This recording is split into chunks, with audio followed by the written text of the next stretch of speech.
Jadi Assalamualaikum warahmatullahi taala wabarakatuh dan, salam sejahtera. Saya Nu'man Hilmi bin Zulkifli akan membentangkan cabaran-cabaran yang dihadapi oleh guru-guru, pendidikan Islam di sekolah pendidikan khas untuk mengajar Braille Jawi kepada murid tahun 1. Jadi kita pergi ke pendahuluan. Pendahuluan, yang pertama kita lihat adalah latar belakang. Kajian ini adalah berkaitan untuk mendapatkan maklumat berkaitan dengan tajuk kajian iaitu cabaran yang dihadapi oleh guru pendidikan Islam di sekolah pendidikan khas untuk mengajar kod Brajawi kepada murid tahap 1. Jadi kajian ini dia memfokuskan kepada guru pendidikan Islam lah. Memfokuskan kepada guru pendidikan Islam untuk mengajar MBK ataupun murid kelas khas dok Brajawi. Dan biasanya masalah yang dihadapi adalah masalah pengajaran kod Braille, kaedah pengajaran yang digunakan, masalah murid untuk mengenal kod Brajawi dan juga BBM yang sesuai digunakan untuk membantu guru mengajar. Dan guru pilihan adalah daripada sebuah sekolah di negeri Kedah yang mempunyai kelas PKI. Penyataan masalah, masalah-masalah yang dihadapi adalah guru sukar untuk mengajar subjek pendidikan Islam di sekolah sebabkan murid sukar untuk menguasai kod Brajawi. Jadi murid, kenapa murid ini sukar untuk menguasai kod Brajawi kerana murid kelihatan perlu mempelajari 3 jenis Braille untuk menguasai 3 jenis subjek iaitu kalau bahasa Malaysia adalah kod Braille kod Braille bahasa Malaysia, kalau bahasa Inggeris kod Braille bahasa Inggeris dan juga kalau pendidikan Islam adalah kod Braille Jawi. Ia adalah satu tugas yang sukar dan memberikan cabaran kepada guru untuk memastikan murid-murid ini boleh mengenal titik-titik Braille bagi setiap subjek. Masalah ini menarik perhatian saya kerana guru pendidikan khas yang mengajar subjek pendidikan Islam adalah bukan guru pengkhususan masalah penglihatan. Biasanya adalah guru pendidikan Islam di aliran perdana yang telah diserap masuk ke dalam program PPKI. Jadi kajian ini diharap boleh membantulah guru-guru baharu untuk bersedia dengan cabaran yang mungkin dihadapi apabila mereka masuk ke alam persekolahan dan juga membantu pihak sekolah mengatasi masalah yang dihadapi oleh guru pendidikan khas di sekolah. Dan kajian inilah untuk mendapatkan gambaran awal tentang cabaran yang mungkin dihadapi oleh guru, cabaran yang dihadapi oleh guru dalam pengajaran dan pembelajaran pendidikan Islam, khususnya dalam kod Braille Jawi untuk murid tahun 1. Kajian ini juga bertujuan untuk mendapatkan pandangan guru mengenai isu-isu dan juga masalah yang dihadapi oleh guru pendidikan Islam di sekolah pendidikan khas. Um, Kajian ini juga bertujuan untuk mendapatkan masalah yang dihadapi oleh pelajar, pelajar pelihatan dalam pembelajaran kod Braille Jawi dan juga kajian ini juga bertujuan untuk mencari ataupun mendapatkan cadangan penambahbaikan pengajaran dan pembelajaran kod Braille Jawi bagi murid-murid pelihatan di sekolah pendidikan khas. Jadi, objektif kajian adalah yang pertama mengenal pasti cabaran guru pendidikan Islam mengajar kod Braille Jawi kepada murid. Objektif kedua mengenal pasti masalah yang dihadapi oleh murid dalam mengenal kod Braille Jawi. Objektif yang ketiga adalah mengenal pasti kaedah yang digunakan oleh guru untuk mengatasi cabaran dan masalah yang dihadapi. Beralih kepada persoalan kajian adalah apakah cabaran yang dihadapi oleh guru untuk mengajar kod Braille Jawi kepada murid tahun 1. Persoalan kedua adalah apakah masalah yang dihadapi oleh murid dalam mengenal kod Braille Jawi. Dan yang ketiga adalah apakah kaedah dan langkah yang digunakan oleh guru untuk mengatasi cabaran dan masalah yang dihadapi. Jadi kerangka conception ni diambil daripada model pengajaran Robert Glazer yang menekankan pengajaran ni terbahagi kepada 4 komponen utamalah iaitu objektif pengajaran, pengetahuan sedia ada murid, kaedah pengajaran dan penilaian. Melalui 4 komponen ini, adakah ia akan mempengaruhi pengajaran guru dan cabaran guru untuk mengajar kod Braille Jawi melalui objektif pengajaran, terus kepada pengetahuan sedia ada murid, kemudian akan ditentukan kaedah kaedah pengajarannya oleh guru, seterusnya guru akan memberi penilaian. Melalui penilaian tersebut akan mendapatkan maklum balas dan akan digunakan untuk menambah baik pengajaran guru. Jadi berdasarkan komponen-komponen tersebut, adakah ini akan memberikan, cabaran kepada guru untuk mengajar kod Brajawi? Dan membalas tersebut, adakah guru dapat, mengambilnya sebagai satu, mendapatkan satu kaedah atau langkah untuk mengatasi masalah atau cabaran yang dihadapi? Ya, skop kajian dan batasan kajian, skop kajian dan batasan kajian. Jadi, yang pertama, kajian ini dilakukan secara ni lah, atas talian dan soalan sidik saja. Bilangan guru yang ditemu bual juga adalah sedikit, sebanyak 4 orang saja guru pendidikan Islam. Guru juga berada jauh daripada tempat mengaji dan masalah yang dihadapi adalah masa untuk melakukan temu bual, dan instrumen, mendapatkan data hanyalah temu bual sahaja, itu pun secara atas talian. Pemerhatian juga mungkin tidak dapat dilakukan akibat jarak, penggaji dengan guru untuk ditemu bual. Seterusnya, kepentingan kajian adalah kajian ini maksudnya untuk membantu guru-guru baru,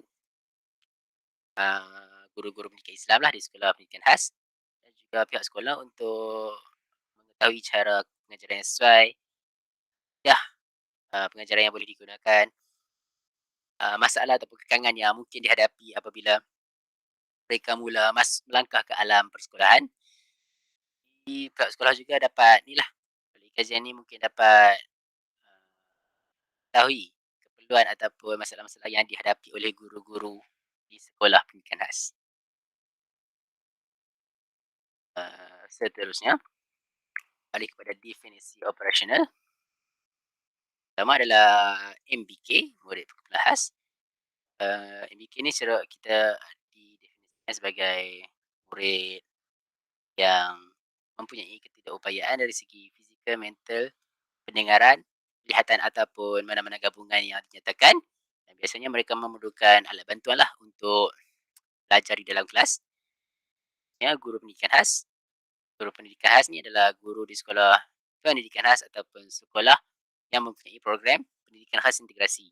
Terus guru ini biasanya terdiri daripada guru pengkhususan pendidikan khas ataupun guru, aliran perdana yang telah diserap masuk ke dalam PBKI. Dan biasanya guru ini dipanggil guru bukan option. Akhir sekali adalah kod Braille Jawi, adalah kod Braille, yang hampir sama dengan kod Braille Al-Quran, namun telah ditambah dengan beberapa huruf Jawi dan juga tidak menggunakan sistem baris seperti kod Braille Al-Quran. Jadi seterusnya, literature, model kajian yang digunakan adalah model pengajaran Robert Glaser. Robert Glaser menyatakan, pengajaran ini terbahagi pada 4 komponen, iaitu objektif pengajaran, pengetahuan sedia ada pelajar, kaedah mengajar dan penilaian. Yang pertama adalah objektif pengajaran, ni adalah satu perkara yang boleh tercapai lah apabila tamat satu sesi pengajaran. Seterusnya, pengetahuan sedia ada ni adalah pengetahuan lalu, ataupun pengalaman-pengalaman lalu murid yang berdasarkan interaksi mereka dengan persekitaran, dan guru perlu cari ataupun dapatkan pengetahuan sedia ada murid itu untuk membantu melancarkan proses, pengajaran. Jadi kaedah mengajar ni adalah satu jambatan untuk menghubungkan murid dengan guru kerana melalui objektif pengajaran dan juga pengetahuan sedia ada murid, maka kaedah pengajaran ni akan dilakukan berdasarkan 2 komponen tersebut, iaitu objektif dan pengetahuan sedia ada murid. Dan akhir sekali adalah penilaian. Penilaian ini adalah satu, kita nak kumpulkan data ataupun maklumat berkaitan dengan perkembangan murid lah, menggunakan pelbagai cara, sama ada penilaian sumatif ataupun formatif ataupun tidak berformat langsung. Jadi seterusnya adalah dapatan kajian lalu. Jadi dapatan yang pertama adalah daripada luar negara, iaitu satu kajian, di Riyadh, Saudi Arabia, yang berkaitan dengan, inovasi menggunakan papan kunci interaktif, Braille. Jadi ia untuk membantu murid, belajar kod Braille bahasa Arab dengan lebih mudahlah kerana, ia berbentuk titik Braille, 6 titik Braille, 6 titik, 6 dot Braille, dan juga ia boleh digunakan dengan komputer untuk, belajar belajar kod Braille bahasa Arab dan juga mengakses, internet. Jadi ia akan dapat membantu guru sedikit sebanyak membagaikan kaedah pengajaran kerana, guru dan pelajar boleh mendapatkan lebih banyak maklumat, melalui internet, dan murid mempunyai satu alat untuk, navigasi, internet dengan lebih mudah. Jadi, kajian ini bersesuaianlah dengan persoalan kajian, iaitu kaedah ataupun cara guru, membantu murid belajar, kod Braille. Seterusnya kajian di dalam negara, iaitu tajuk pendidikan agama dalam kalangan OKU, isu dan cabaran semasa berkaitan dengan, apa, kaedah pengajaran Al-Quran dengan guru pendidikan Islam. Jadi isu-isu yang dinyatakan adalah, mungkin tiada panduan, masa pengajaran terhad, dan juga tiada kepakaran untuk mengajar kod Braille Al-Quran, dan juga guru-guru juga di situ kebanyakannya bukan daripada pengkhususan pendidikan khas. Jadi ini adalah sesuai dengan soalan kajian, iaitu cabaran yang dihadapi oleh guru untuk mengajar kod Braille, Jawi lah kepada murid tahun 1. Jadi seterusnya, metodologi kajian. Pertama kita pergi kepada reka bentuk. Jadi reka bentuk yang dipilih adalah kajian kes kerana kajian ini berfokus kepada cabaran guru, untuk mengajar kod Braille Jawi, dan juga cabaran guru untuk menguruskan masalah-masalah yang dihadapi. Apa kaedah ataupun cara guru menguruskan masalah-masalah yang dihadapi semasa, mengajar kod Braille Jawi. Sampel yang diambil juga sedikit, maka ia lebih sesuai untuk melakukan kajian kes. Seterusnya adalah persempelan. Sampel adalah guru-guru pendidikan khas yang, mengajar subjek pendidikan agama Islam dan juga mengajar kod Braille Jawi. Jadi kaedah persempelan adalah kaedah persempelan bertujuan kerana lebih tertumpu dan lebih khusus, responden yang hendak diambil dan ditemu bual. Instrumen kajian adalah instrumen secara temu bual individu. Temu bual juga dilakukan secara temu bual berstruktur. Instrumen telah dihasilkan dan disemak dengan penyelia bersama-sama, dengan pengkaji. Dan seterusnya prosedur kajian. Prosedur kajian, yang pertama, pengumpulan data melalui Google Meet, iaitu temu bual bersama dengan 4 orang guru pendidikan Islam. Setiap guru akan dihubungi terlebih dahulu untuk mendapatkan persetujuan mereka untuk melakukan sesi temu bual. Temu bual juga dilakukan secara individu, iaitu dan temu bual juga direkodkan serta, dinyatakan bahawa setiap maklumat yang ditanya dan disoal adalah rahsia dan hanya digunakan untuk proses kajian sahaja. Seterusnya beralih kepada kesahan dan kebolehpercayaan. Uh, Instrumen temu bual telah disemak oleh pensyarah penyelia.